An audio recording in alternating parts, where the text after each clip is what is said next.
Hello and welcome, Leela Cosgrove, to today's episode in the Conscious Entrepreneur Community podcast. I'm Miro, the founder of Manifest X, and super excited to introduce you to the community, Leela, and the community to you.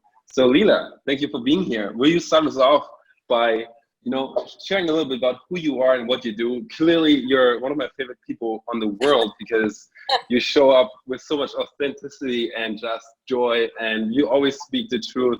We have a common passion topic, which is the law of attraction. But before we get into it, I'd love to just hear a little bit about your journey and how far you've come on this path. Yeah, okay, let me give you like super compressed 40 years of Leela story. Yeah, let's bring it.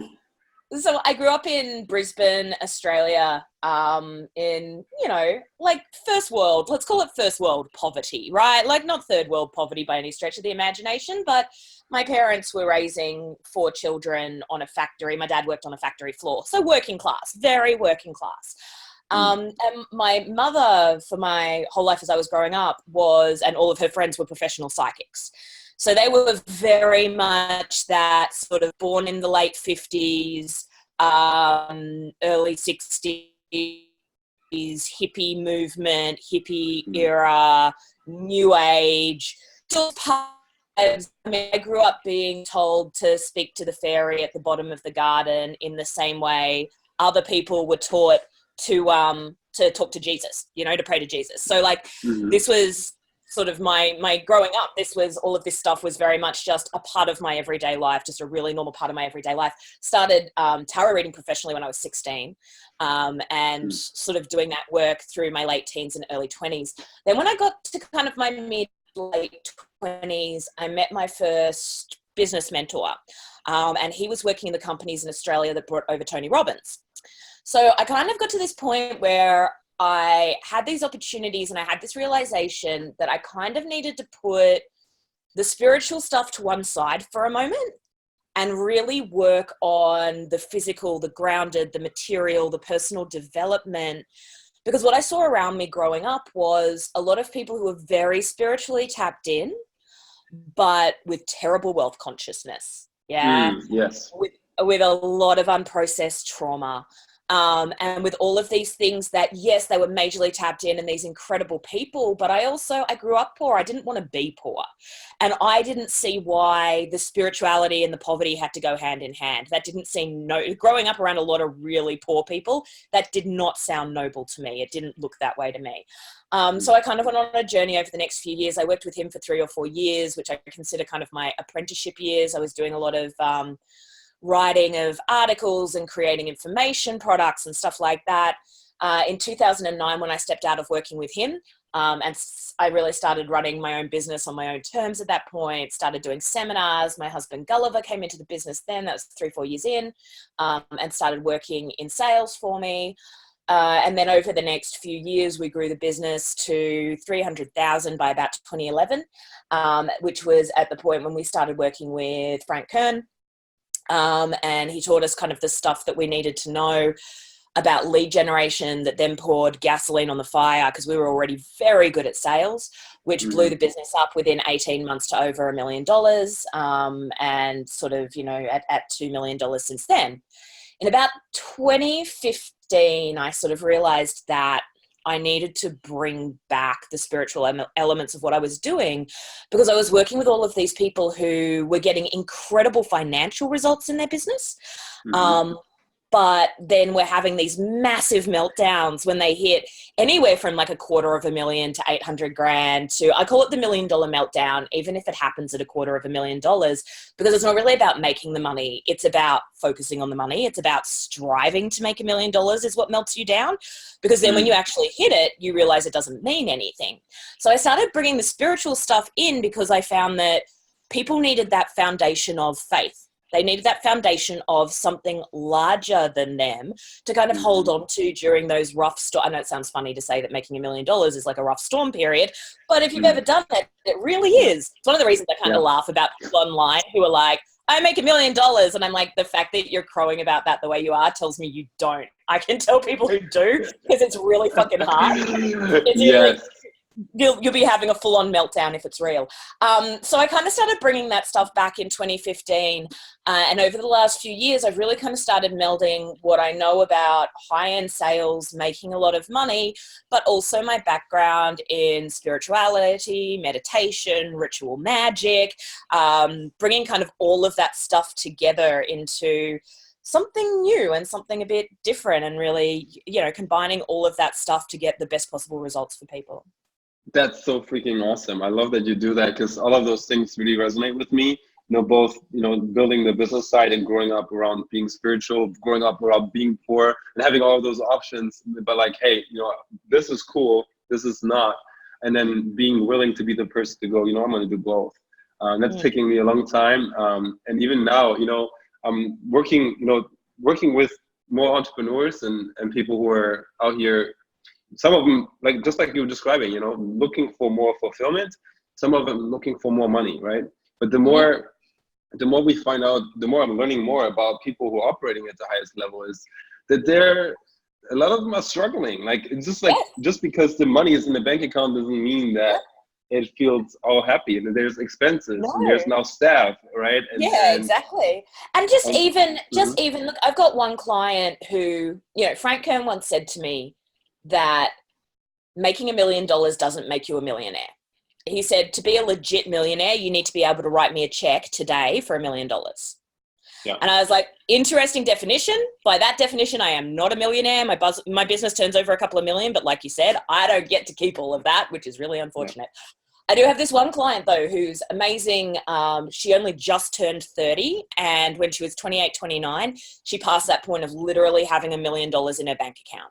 Yeah, so she's literally got $1 million under management, which means at like a 6% return for the rest of her life. At the very least, she's still adding to it, but at the very least, at a 6% return, she sees $60,000 into her bank account every year. Not quite the life she wants to live, but if she wanted to, she could stop working today at the age of 30 and never have to work again. But that doesn't fix all of your fucking problems. It doesn't even fix your scarcity problem. You would think that in that situation, you'd be like, okay, I never have to worry about money again. Nope. That's not how it works at all. It's really funny. We get stuck in these cycles, and it doesn't matter how much money there is if your mindset is stuck in scarcity. And it doesn't matter how successful you are if you're telling yourself constantly that you're not successful. None of that counts for anything if your mindset is kind of twisted and not on right, which is why I think bringing the spiritual stuff in is so important, because it really gives you that foundation of connection to something larger than yourself. Yes. Oh my gosh. I think the biggest trap really is the I be happy when, right? I'll be happy when I hit that much money, when I have this amazing kinds of clients. That's when I will finally be happy. But until then, I'm doomed to be miserable all along the way. I literally call it unless until. So until, right? And that kind of came out of, we run a 9-day event out of our house where our highest level clients pay us $30,000 to spend 9 days with us. And the reason they spend that kind of money is that we work on sales the entire time.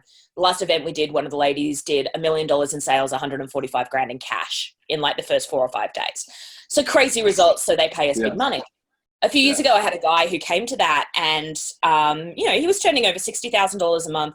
When he'd come to us, he was doing 10 grand a month, had built the business to 60 grand a month. We sit down and I'm like, right, what do you want to do this week? What do you want to do in the next few years? And he's like, well, at this event, I want to go to $5 million from 600,000, 720,000. I want to go to $5 million.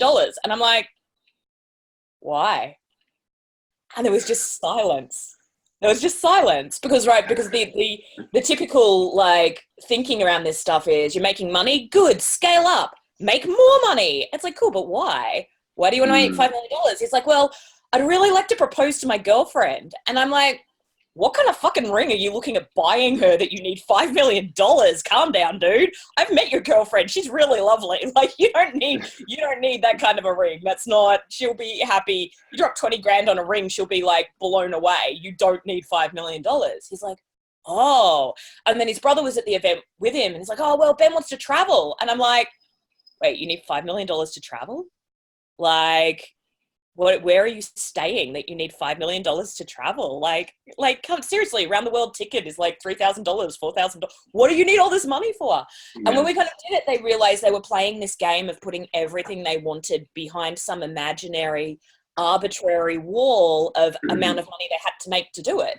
Yeah. Yes. By the way, he left that event and went and bought a ring for his girlfriend, and they got married a year later. So it's just ridiculous. It's these games we play with ourselves that we don't deserve to have what we want until we hit some number that's always a ridiculous, arbitrary number that we've just made up. Right? It's always ridiculous. Oh, cool. Hi. Oh, there's my son, Elliot. Say hi, Elliot. Hey, Elliot. You can have some more popcorn in just a little bit, okay? Popcorn is also my favorite, I understand. Yeah, so he's also always showing me what's really important, enjoying the little things, because like it's right now it's a pair of keys, that's all you need. People people don't like, and I love the training, by the way. I'm a client of yours with Gulliver, going through strategic anarchy, through market dominance right now, learning just like your ideal life, like how much money do you actually need to, like you said, travel the world, right? To be set to have the food that you want every day, talk to the people you love to talk to every day, and do what you love. And I think if people don't ever actually do the math on this is actually all it costs for me to live my ideal life, then they're going to be just kind of doomed to always be chasing, because it's always more and it's never enough. And on top of that, on the top of that, what I'm recently discovering is like there's net worth, which is great, and then there's self-worth, right? Where if you don't feel good enough, then you're going to constantly find good enough. If you believe you're not good enough, you're going to continue to find it everywhere in your life. That's what happened to me, just personal experience. Everything that I was doing was just like not enough, because I was lacking that spiritual, personal development piece from the inside out. And then, any amount of money is okay at this point. I'm grateful for all of it, right? Yeah, totally. And I think there's something else that you and I were passionately discussing. It's kind of what, the magic bit where people have it confused. The law of attraction. So please educate us. What is confused nowadays about the law of attraction? Literally everything.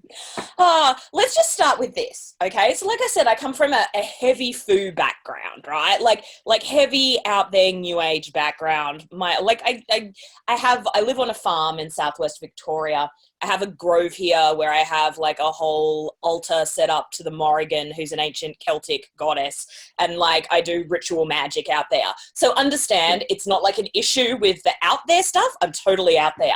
But let's just start with the fact that most of the law of attraction stuff centered around Abraham Hicks, right? Mm-hmm. And she's channeling an alien. She's channeling it. Why are we so willing? And I'm not saying she's not channeling an alien, right? I'm not saying she's faking it. I believe her. But why are we so willing to believe a channeled non-corporeal being, on like what the state of the way everything works in a material manifested plane is? It's just like, it's so interesting to me the way people are willing to give away their own power. They're just that's it right there. Right. Oh, a channeled alien must know better than I do. No, the channeled alien does not know better than you do. No, that's not the way it works. That's just for starters. All right. Oh, okay. Law of attraction. Here's my rant. I want to start with the foundations about why I get so passionate about this. And I was literally having a coaching call with a client a couple of nights ago. And she has had some really heavy shit go down over the last few months, including a hospital stay and like all kinds of issues, like really heavy stuff. And what I was working with her on is her front, right? Like she brings front. She's like, nope, everything's fine. Everything's going to be fine. And I'm like, okay, cool. But you've got all of this trauma. And so like often when I'm coaching and stuff, I'll, with people's permission, I'll tap in, I'll look at their chakra system, I'll kind of see what's going on. I'm like, your entire stomach area is fucked because you're pushing all of your trauma down from your heart down to your navel chakra, right? Which is also like, by the by, your self-esteem center. So no wonder you feel like shit about everything, because basically all your trauma is just sitting there because you're pushing it down and you're not processing it. And she says to me, yeah, but I'm really worried that if I sit here and like feel this pain and think about this trauma, that I'm going to attract all of this negativity into my life. And I just lost my shit, right? Okay. Because straight up here, this is my problem with it. It's so fucking fear-based. The idea that if you think about something terrible or you process your trauma, you're going to attract more negativity in your life. And I said to her, I was like, all right, just stop for a moment. I just want you to think about this. What kind of a piece of shit God or sentient universe, or however you see it, right, would fucking punish you for being a victim of illness or a victim of sexual assault or a victim of something happening, or even a perpetrator, right? Right. And for processing your trauma, they would like punish you with more trauma. What kind of a piece of shit universe would that be? That just like, it doesn't even make makes any no sense. right? That's so powerful what you're saying. Yeah. Right? Actually, it's crazy timing because I literally had this exact same conversation with a client today, a very spiritual kind of driven entrepreneur. And she also had unprocessed, things. And it turns out that the core limiting belief is that she wasn't facing this stuff because she believed she wasn't strong enough to handle it. Yeah. Right. And so, I mean, clearly, when you're a child and you're 5 years old and you develop the belief, it makes sense at the time. But, as an adult to continue to deal with all of the hardship of your life to not have hardship, you know what I mean? For a moment, that's just, I mean, of course we can't judge the people for operating that way, but that's conditioning, and it's not facing it is really where we hurt ourselves and other people, right? Because and we live our best life. But go ahead. It's also what actually attracts more negativity into our life is the not processing it. So my firm belief is that everything is connected. There is absolutely no disconnect between psychology, physical issues, the spiritual. It's all one and the same, right? So I'm a big fan of Dion Fortune, who was a spiritualist, a contemporary of Aleister Crowley in the 40s. Don't like Aleister Crowley. I call him the original New Age fuckboy because he really was. He was such a douchebag. Anyway, and something of a psycho. Dion Fortune was kind of a contemporary of his, and I adore her. She's just like, she's a bit more Christian than my kind of liking. She was very much a Christian mystic, but we're on the same page about so many stuff. And one of her things was, never, ever, ever jump to a spiritual explanation before you've explored all of the physical options. Yeah? And I believe that. And those things combine as well. Like, for sure, if you're going through trauma, there is an absolute physical interaction that goes with that. Yeah. Oh, Elliot has an analogy he wants to share. You're going to be okay, buddy. Oh, there's a physical interaction that just happened to cause him to do that. So if he were to pray to God about it right now, it wouldn't make his ouchie better in this moment, right? Right. So, so the analogy that I learned, and you can take this if this resonates, it's basically people are pushing down the beach ball of stress, trauma, and emotions.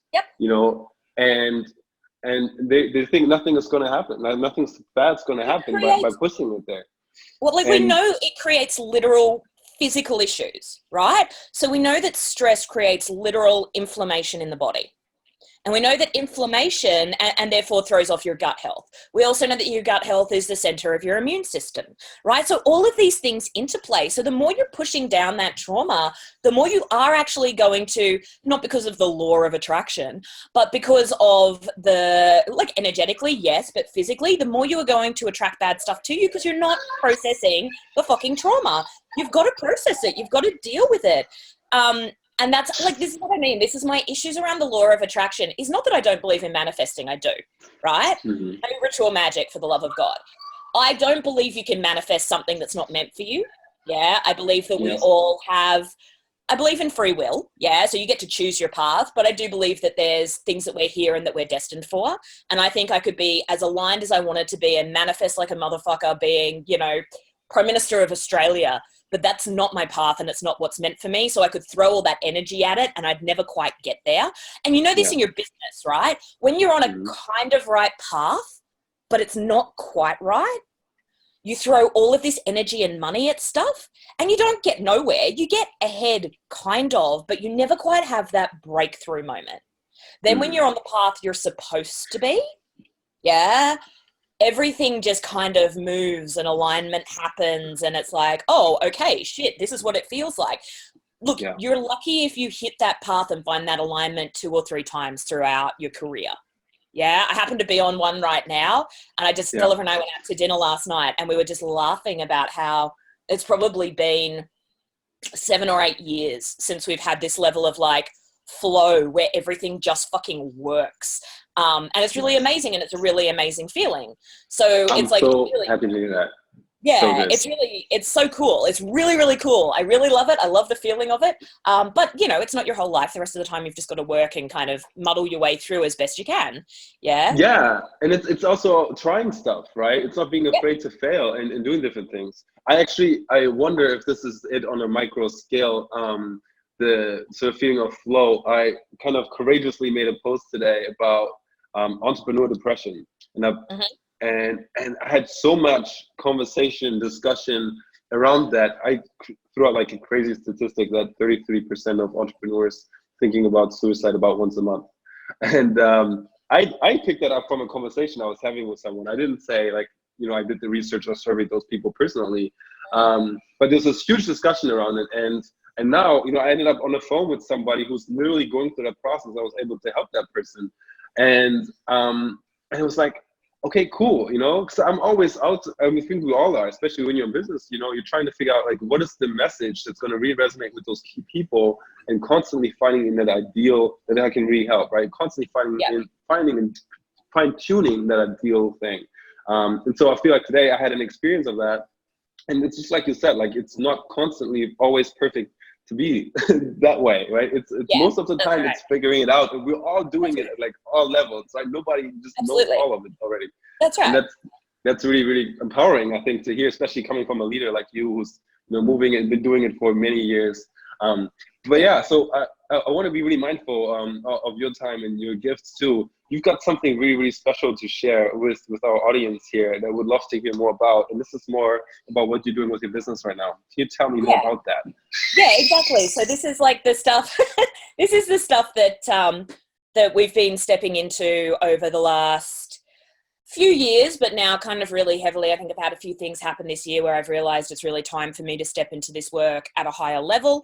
And, we've hit that flow, and it's interesting, talking about the whole flow thing, because I think I couldn't be doing the work I'm doing now. Hi, Elliot.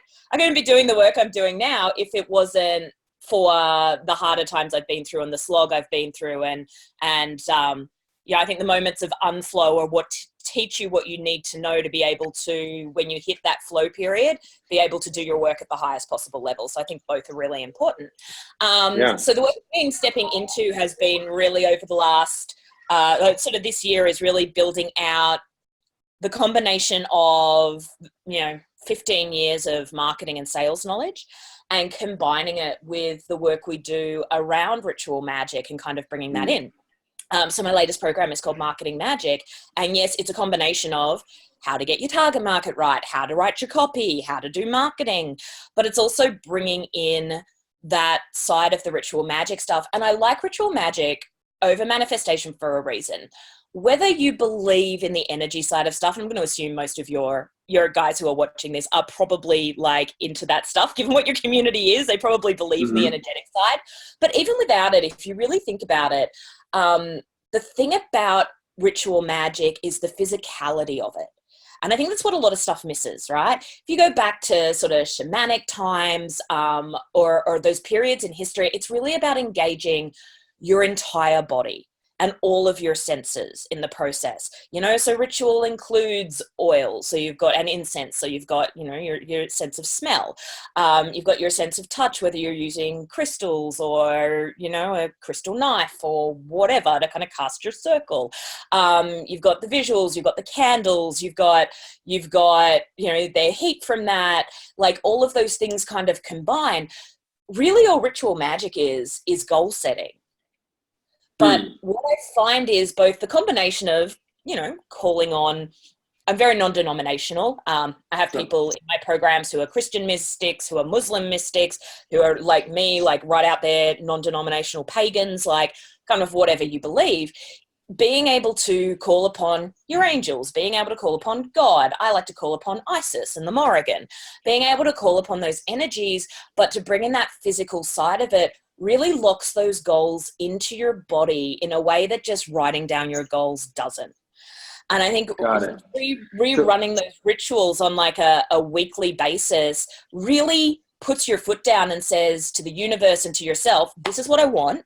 This is what I'm willing to do to achieve it. The action is a really important part. You don't just perform the ritual and then hope shit happens. Ritual is step 1.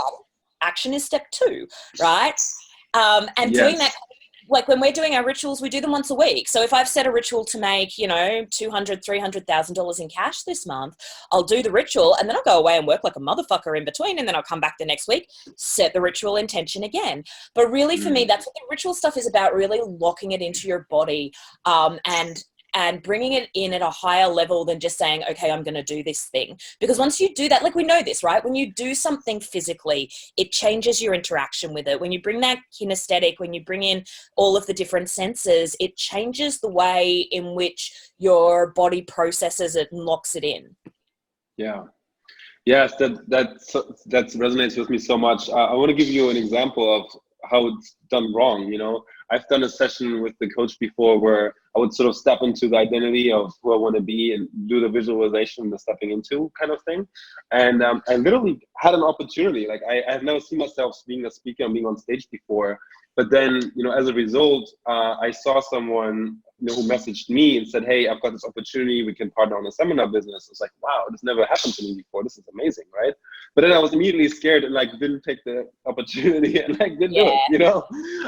And so what I feel like you're doing is you're one, like embodying the goal, and 2, you're conditioning yourself to take the actions all the time so that when the right opportunity aligns and comes up, it's not like, well, now I have to, for the first time, do something that I've never done before. It's like, no, I've been doing the work. I'm going to continue to do the work. And I'm going to continue to ask for the same thing over and over again. Other thing I used to really mess up is I would ask for something and then ask for something else and then ask for something else and then ask for something else. And I would get sometimes nothing, right? That's right. So I really love your approach, how you embody the goal, you do it over and over again. So just like you eliminate any doubt or uncertainty, you just kind of know it's going to happen already, right? It's really about combining all of those things we know about psychology and goal setting and high performance and peak performance, which I've been studying for 15 years, you know, and what we know has worked since ancient times in terms of those like connection to source and ritual. There's a reason that ritual exists. And I think for a lot of us, ritual's gotten caught up with like patriarchy and the church and all of these things we're really uncomfortable with. And I think we have to remember that the church stole all of that shit from pagans, from the ancient people who were doing it because it was effective, right? Like, I mean, basically the entire Catholic Church, which then bred Christianity, stole everything. There's literally nothing in the Catholic Church that's original. Every single part of it, every single myth, every single practice was stolen from pagans because basically the emergence of the Catholic Church was a last-ditch effort to save the Roman Empire from crumbling by uniting them under one religion. Didn't work so well for Rome, although I guess you could argue since the Catholic Church still exists and the Vatican, that it's still that it kind of like kept the empire afloat for a couple of thousand years. Anyway, so totally don't get me onto the history of the church. It's like a whole thing for me. This is huge. This is like incredible important, I think, education. Go ahead. Yeah, I think especially for a lot of people who like live in America, who don't necessarily understand the background of all of this stuff. Because, you know, the Catholic Church to this day has a really, and Catholics generally, has a really huge sway over what happens in American politics. Everything that's happening right now in terms of abortion bans and things like that all come back to the Catholics. Okay, really interesting side note that has nothing to do with what we're talking about. But my sister just did a whole bunch of research on this and it like blew my mind that actually it was the Republicans that passed Roe v. Wade. It was actually the Republicans that were pro-choice right up until the 1970s when they decided they wanted the Catholic vote. So they decided to go pro-life instead. It was the Democrats who were pro-life and the Republicans who were pro-choice. And in the 1970s, it switched just to attract the Catholic voters in, which just like blew my mind. I had no idea that that was the case. But it just goes to show it was really interesting to me to see how the Catholic Church to this day and Catholics generally in kind of what I had considered up until the last year a bit of a dying religion is still having a huge amount of sway over public life and social life, which is just, anyway, fascinating to me. Absolutely. I mean, yeah, I mean, it just goes to the point to show not just how the Catholic sort of religion and that system and level of conditioning has had influence, but also the power of it all, right? Like if it Right. can have influence in the negative, that That's also right. means that the right entrepreneurs and game changer and leader who learns the right way to use these methods to manifest sort of the right things Correct. can also have positive impact, right? Correct. That's right. And that's why I think, a lot of us have a bit of a flinch around ritual because we equate it with these kind of outdated power structures. But it comes from such a more ancient time. And I think the rediscovery of how powerful ritual can be in your own life, and in channeling energy and kind of bringing what you want into being, it's been phenomenal for me in my own life, which is why I kind of brought it in with the marketing stuff into this program, because I feel like it's a really valuable missing piece of the puzzle for a lot of people. I love it. Thank you so much, Leela, for sharing the power of rituals and your marketing magic with me and our audience today. If anyone is now interested, listening, hearing this, and saying, you know what, I'd love to bring the combination of everything we talked about into my life and my business, how do people best sort of get in touch with you or learn more about this whole process? I am legitimately the only Leela Cosgrove, spelled Leela, Cosgrove, on the internet, which is really interesting to me that I must be pretty much the only Leela Cosgrove in the world. So whether you Google me or Nice. you Facebook me, you're going to find me. You put Leela Cosgrove in, you're going to find me. Yeah, so I'm always on Facebook. I'm always on the interwebs. Reach out. Let's do it. Thank you so much, Leela, for sharing your marketing magic today. Happy, is it okay to say happy manifesting? Or is this, because Manifesting is I'm, totally fine. The law of attraction is cool, bullshit, cool. but manifesting is totally fine. All right, great. Let's manifest. Let's do this. Thank you so much, Leela. Thanks.